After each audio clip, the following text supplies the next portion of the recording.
lot of you, a lot of the stuff that I'm covering, you may have already been exploring a lot of these topics. I don't know where you're at on your journey and what you know, what you don't know. I just come across stuff. God puts things in my path and then I analyze it and I share it. There's a lot of times I come across stuff that I've already seen or looked into, but then I find other people's perspectives. And my point is some people this may be completely new and mind-blowing. Other people it may be more of a review, things you've already kind of come across along your journey. But this clip's going to continue with that documentary that I really, really enjoyed. Because in this documentary, there's a lot of things, like I said, that I've already have knowledge of. I've known for quite a while. I've come across avenues of this, parts of this. But then there's other stuff in here I'm like, man, wow, I never knew that. And it just puts it all in a nutshell, so I thought it was a great one to share and express my thoughts on. So check this out, and at the end I'll come back and I'll make a few points before I close out the video. The birth of the economic hitman.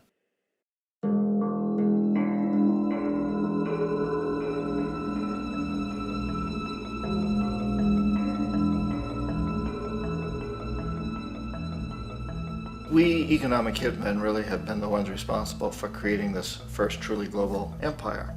And we work many different ways.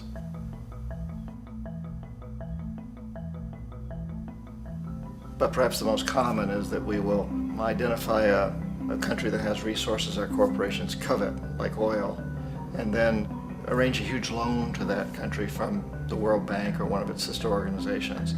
But the money never actually goes to the country. Instead, it goes to our big corporations to build infrastructure projects in that country, power plants, industrial parks, ports, things that benefit a few rich people in that country, in addition to our corporations, but really don't help the majority of the people at all. However, those people, the whole country is left holding a huge debt.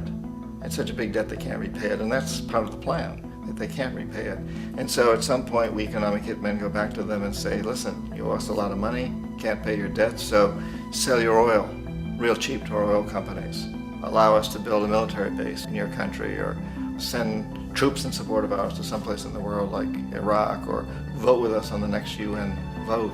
To have their electric utility company privatized and their water and sewage system privatized and sold to U.S. corporations or other multinational corporations. So there was that whole mushrooming thing, and it's so typical of the way the IMF and the World Bank work, that you put a country in debt, it's such a big debt it can't pay it, and then you offer to refinance that debt and pay even more interest. And you demand this quid pro quo, which you call a conditionality or good governance, which means basically that they've got to sell off their resources, including many of their social services, their utility companies, their school systems sometimes, their penal systems, their insurance systems, to foreign corporations. So it's a double, triple, quadruple whammy. The precedent for economic hitmen really began back in the early 50s when democratically elected Mossadegh, who was elected in Iran, he was considered to be the hope for democracy in the Middle East and around the world. He was Time Magazine's Man of the Year. But one of the things that he'd run on and began to implement was the idea that foreign oil companies needed to pay the Iranian people a lot more for the oil that they were taking out of Iran. The Iranian people should benefit from their own oil. Strange policy. We didn't like that, of course. But we were afraid to do what we normally were doing, which was to send in the military. Instead, we sent in one CIA agent, Kermit Roosevelt, Teddy Roosevelt's relative.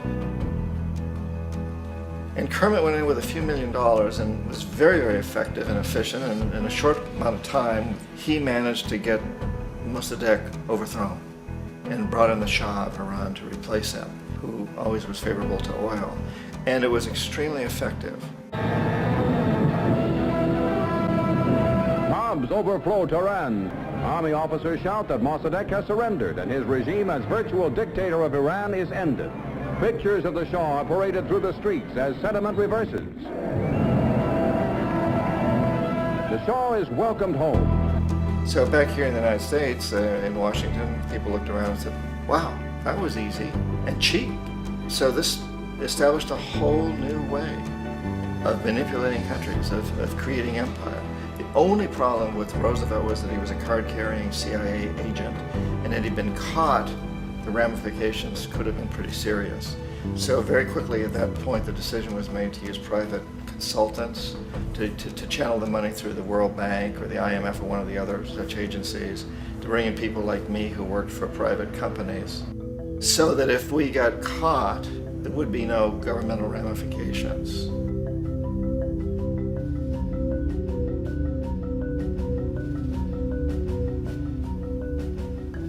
When Arbenz became president of Guatemala, the country was very much under the thumbs of United Fruit Company, the big international corporations. And Arbenz ran on this ticket that says, we want to get the land back to the people.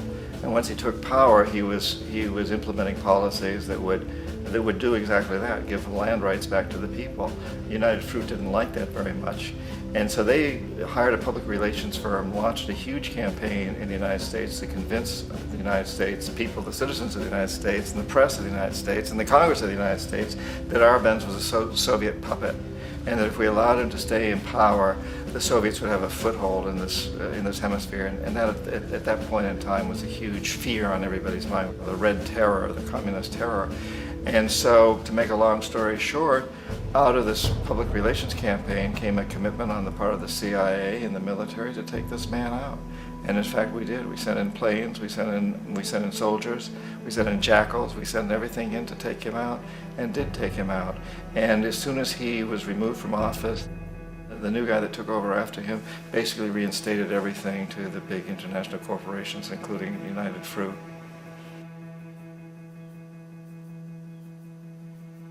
Ecuador for many, many years had been ruled by pro-US dictators, often relatively brutal. Then it was decided that they were going to have a truly democratic election. Jaime Roldos ran for office. And his main goal, he said, as president would be to make sure that Ecuador's resources were used to help the people.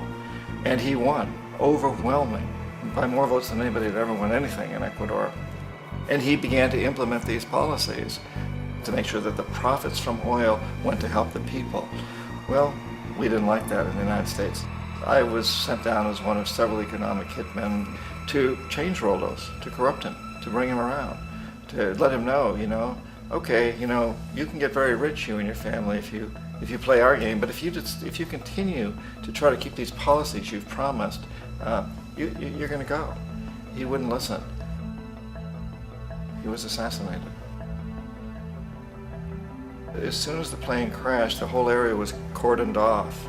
The only people allowed in were U.S. military from a nearby base and some of the Ecuadorian military. When an investigation was launched, 2 of the key witnesses died in car accidents before they had a chance to testify. A lot of very, very strange things that went on around the assassination of Jaime Roldos. I, like most people who've really looked at this case, have absolutely no doubt that it was an assassination. And of course, in my position as an economic hitman, I was always expecting something to happen to Jaime, whether it be a coup or assassination, I wasn't sure, but that he would be taken down because he was not being corrupted. He would not allow himself to be corrupted the way we wanted to corrupt him. Omar Torrijos, president of Panama, was, one of my favorite people. I really, really liked him. He was very charismatic. He was a guy who really wanted to help his country. And when I tried to bribe him or corrupt him, he said, look, John, he called me Juanito. He said, look, Juanito, I don't need the money. What I really need is for my country to be treated fairly. I need for the United States to repay the debts that you owe my people for all the destruction you've done here. I need to be in a position where I can help other Latin American countries win their independence and be free of this terrible presence from the north that you people are exploiting us so badly. I need to have the Panama Canal back in the hands of the Panamanian people. That's what I want. And so, leave me alone. Don't try to bribe me. It was 1981, and in May, Jaime Roldos was assassinated. And Omar was very aware of this. Torrijos got his family together and he said, I'm probably next, but it's okay because I've done what I came here to do. I've renegotiated the canal. The canal will now be in our hands. He just finished negotiating the treaty with Jimmy Carter. In June of that same year, just a couple of months later, he also went down in an airplane crash. which there's no question was executed by CIA-sponsored jackals.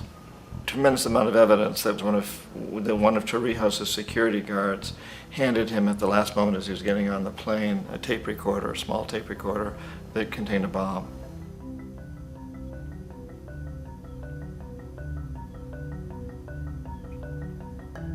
It is interesting to me how this system has continued pretty much the same way for years and years and years, except the economic hitmen have got better and better and better. Then we come up with, very recently, what happened in Venezuela. In 1998, Hugo Chavez gets elected president, following a long line of presidents who had been very corrupt and basically destroyed the economy of the country. And Chavez was elected amidst all that. Chavez stood up to the United States, and he's done it primarily demanding that Venezuelan oil be used to help the Venezuelan people. Well, we didn't like that in the United States. So in 2002, a coup was staged, which there's no question in my mind, and most other people's minds, that the CIA was behind that coup.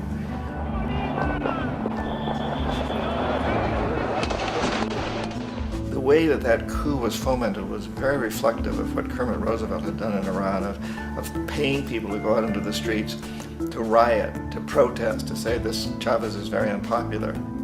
You know, if you can get a few thousand people to do that, television can make it look like it's the whole country, and things start to mushroom. Except in the case of Chavez, he was smart enough, and the people were so strongly behind him that they overcame it, which was a phenomenal moment in the history of Latin America.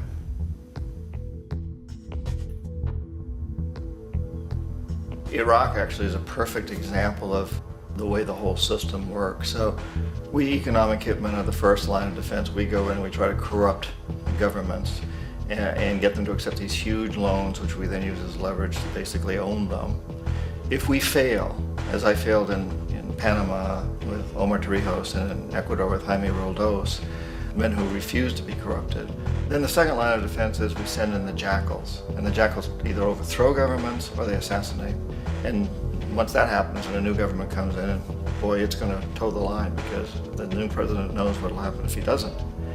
In the case of Iraq, both of those things failed. Economic hitmen were not able to get through to Saddam Hussein. We tried very hard. We tried to get him to accept a deal very similar to what the House of Saud had accepted in Saudi Arabia, but he wouldn't accept it. And so the jackals went in to take him out. They couldn't do it. His security was very good.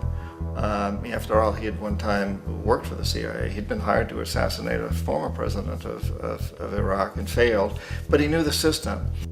So in '91, we send in the troops and we take out the Iraqi military. So we assume at that point that Saddam Hussein is going to come around. We could have taken him out, of course, at that time, but we didn't want to. He's the kind of strong man we like. He controls his people.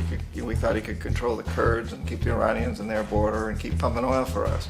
And then once we took out his military, now he's going to come around. So the economic hitmen go back in the 90s without success. If they'd had success, he'd still be running the country. We'd be selling him all the fighter jets he wants and everything else he wants. But they couldn't, they didn't have success. The jackals couldn't take him out again, so we sent the military in once again, and this time we did the complete job and took him out, and in the process created for ourselves some very, very lucrative construction deals. We had to reconstruct a country that we'd essentially destroyed, which is a pretty good deal if you own construction companies, big ones. So, you know, Iraq shows the three stages. The economic hitmen failed there, the jackals failed there, and as a final measure, the military goes in. And in that way, we've really created an empire, but we've done it very, very subtly. It's clandestine. All the empires of the past were built on the military, and everybody knew they were building them. So that the British knew they were building them, the French, the Germans, the Romans, the Greeks.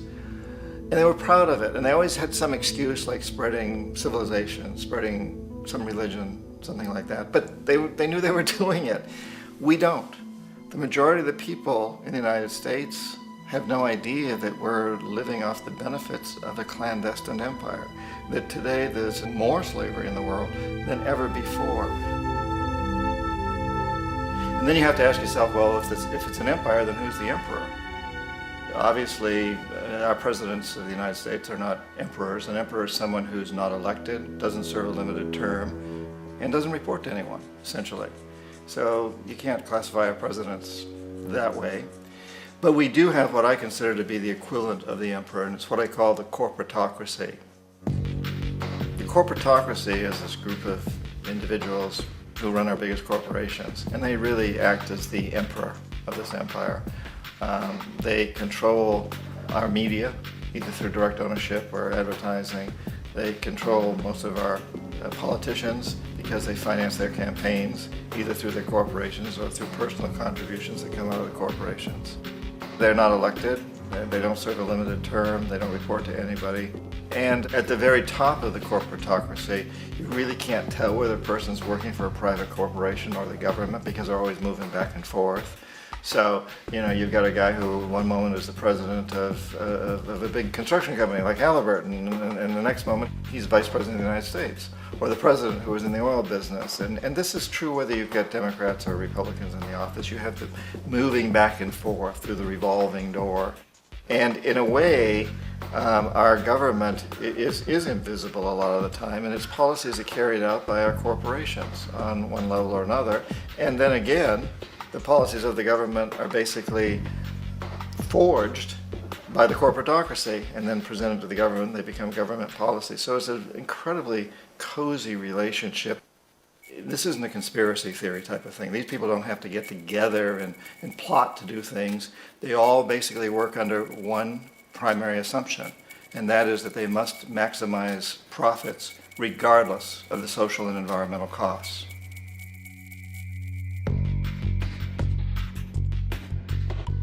This process of manipulation by the corporatocracy through the use of debt, bribery, and political overthrow is called globalization.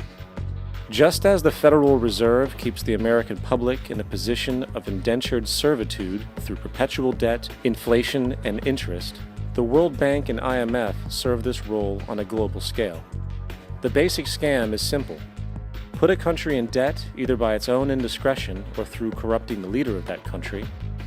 Then impose conditionalities or structural adjustment policies, often consisting of the following. Currency devaluation. When the value of a currency drops, so does everything valued in it. This makes indigenous resources available to predator countries at a fraction of their worth. Large funding cuts for social programs. These usually include education and healthcare, compromising the well-being and integrity of the society, leaving the public vulnerable to exploitation. Privatization of state-owned enterprises. This means that socially important systems can be purchased and regulated by foreign corporations for profit. For example, in 1999, the World Bank insisted that the Bolivian government sell the public water system of its third largest city to a subsidy of the U.S. corporation Bechtel. As soon as this occurred, water bills for the already impoverished local residents skyrocketed. It wasn't until after a full-blown revolt by the people that the Bechtel contract was nullified. Then there is trade liberalization, or the opening up of the economy through removing any restrictions on foreign trade. This allows for a number of abusive economic manifestations, such as transnational corporations bringing in their own mass-produced products, undercutting the indigenous production and ruining local economies. An example is Jamaica, which, after accepting loans and conditionalities from the World Bank, lost its largest cash crop markets due to competition with Western imports. Today, countless farmers are out of work, for they are unable to compete with the large corporations. Another variation is the creation of numerous seemingly unnoticed, unregulated, inhumane sweatshop factories, which take advantage of the imposed economic hardship. Additionally, due to production deregulation, environmental destruction is perpetual, as a country's resources are often exploited by the indifferent corporations while outputting large amounts of deliberate pollution. The largest environmental lawsuit in the history of the world today is being brought on behalf of 30,000 Ecuadorian Amazonian people against Texaco, which is now owned by Chevron. So today it's against Chevron, but for activities conducted by Texaco. Estimated to be more than 18 times what the Exxon Valdez dumped into the coast of Alaska. In the case of Ecuador, it wasn't an accident. The oil companies did it intentionally. They knew they were doing it to save money out there rather than arranging for proper disposal. Furthermore, a cursory glance at the performance record of the World Bank reveals that the institution, which publicly claims to help poor countries develop and alleviate poverty, has done nothing but increase poverty and the wealth gap, while corporate profits soar. In 1960, the income gap between the fifth of the world's people in the richest countries versus the fifth in the poorest countries was 30 to 1. By 1998, it was 74 to 1. While global GNP rose 40% between 1970 and 1985, those in poverty actually increased by 17%. While from 1985 to 2000, those living on less than $1 a day increased by 18%. Even the Joint Economic Committee of the U.S. Congress admitted that there is a mere 40% success rate of all World Bank projects. In the late 1960s, the World Bank intervened in Ecuador with large loans. During the next 30 years, poverty grew from 50% to 70%. Under or unemployment grew from 15 to 70%. Public debt increased from $240 million to $16 billion, while the share of resources allocated to the poor went from 20% to 6%. In fact, by the year 2000, 50% of Ecuador's national budget had to be allocated for paying its debts. It is important to understand the World Bank is, in fact, a U.S. bank, supporting U.S. interests. For the United States holds veto power over decisions, as it is the largest provider of capital. And where did it get this money? You guessed it. It made it out of thin air through the fractional reserve banking system. Of the world's top 100 economies, as based on annual GDP, 51 are corporations, and 47 of that 51 are U.S.-based. Walmart, General Motors, and Exxon are more economically powerful than Saudi Arabia, Poland, Norway, South Africa, Finland, Indonesia, and many others. And as protective trade barriers are broken down, currencies tossed together and manipulated in floating markets, and state economies overturned in favor of open competition and global capitalism, the empire expands. You get up on your little 21-inch screen and howl about America and democracy. There is no America. There is no democracy. There is only IBM and ITT and AT&T and DuPont, Dow, Union Carbide, and Exxon. Those are the nations of the world today. What do you think the Russians talk about in their councils of state? Karl Marx? They get out their linear programming charts, statistical decision theories, Minimax solutions, and compute the price-cost probabilities of their transactions and investments, just like we do. We no longer live in a world of nations and ideologies, Mr. Beale.